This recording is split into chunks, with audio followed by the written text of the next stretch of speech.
Sinihusu mimi ugeni au? Ndio muhusu gani? Tushakubaliana. Naanza mimi, mdogo wangu anafuata. Wewe ndo mlengo mwanangu. Sikiza nikwambie. Kwa nini usianze wewe? Maana tangu nimekuzaa na kuita mtoto mpaka sasa hivi napota.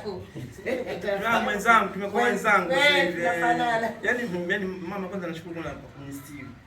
Na mimi na utuzi mmoja mpaka sasa hivi naota mvi za puani jamani. Usiseme hivyo mwanangu, bado chicken. Chicken kabisa. Alafu usije ukatutia aibu mimi nakwambia. Usije ukatutia aibu. Aibu. Utakunilaumu Usije aibu. Utakunilaumu. Unaongea. Ai. Ndio wenyewe au? Kiboga. Wewe ndo mlengwa. Kwa hiyo usiniangushe. Nenda kawafungulie mlango. Sasa naangushaje mfano? Mimi kama hapa natoka zangu. Nenda basi bwana mara moja. Hapa naenda naangusha mfano. Mambo haya bwana. Kwa heshima. Moto mtungi moto. Wacha wewe. Ai. Siamini. Mungu huyu anachangia. Jamani. Mungu jamani na watu. Na nani jamani?